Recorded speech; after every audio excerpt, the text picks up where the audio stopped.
श्री स्वामी समर्थ हे नाव जरी उच्चारले तरी एक प्रकारे मनात विश्वास निर्माण होतो. अशक्यही शक्य करतील स्वामी ही हजारो भाविकांची श्रद्धा आहे. स्वामींवरील श्रद्धा, स्वामींवरील विश्वास आणि स्वामींनी दिलेले अनुभव यांमुळे कोट्यावधी भाविक स्वामींची नियमितपणे सेवा, उपासना, नामस्मरण, पूजन करत असतात. अक्कलकोटला जाऊन नियमितपणे दर्शन घेणारेही अनेक भाविक आहेत. परंतु स्वामींची नियमित सेवा करत असाल तर काही गोष्टी अवश्य लक्षात ठेवणे गरजेचे आहे. या गोष्टी आचरणात आणल्यास स्वामी पूजा आणि स्वामी सेवेचे शुभफल अधिक चांगल्या पद्धतीने मिळू शकते अशी मान्यता असल्याचे सांगितले जाते. अनेकदा आपण नियमित सेवा, उपासना, नामस्मरण करत असलो तरी त्याचे फल मिळते की नाही याबाबत मनात शंका निर्माण होते. गोष्टी सकारात्मक घडत नाही असे वाटू लागते. अशा गोष्टी सातत्याने घडू लागल्या की नकारात्मकता निर्माण होऊ लागते. मात्र असे घडत असेल तर स्वामींवरील विश्वास कायम ठेवावा असा सल्ला दिला जातो. आपण जे करतो ते अधिकाधिक प्रामाणिकपणे करावे असे सांगितले जाते.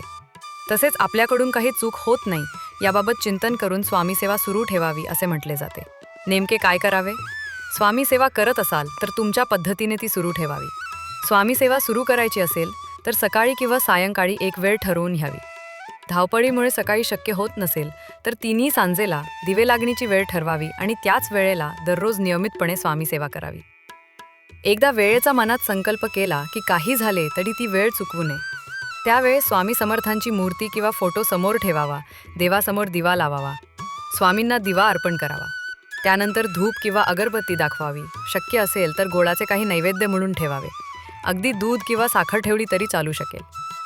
यानंतर स्वामींची मानस पूजा करावी. तसेच स्वामी चरित्र सारामृताचे पठण करावे. याचे 21 अध्याय आहेत. दररोज 3 अध्यायाचे पठण केले तरी 7 दिवसात एक पारायण पूर्ण होऊ शकेल. पुन्हा पहिल्या अध्यायापासून पारायणास सुरुवात करावी. यानंतर स्वामी समर्थ महाराजांचा तारक मंत्र म्हणावा. तसेच किमान एक माळ श्री स्वामी समर्थ या मंत्राचा जप करावा. एकापेक्षा अधिक माळ जपल्यास उत्तम, परंतु यथाशक्ती जप, नामस्मरण करावे.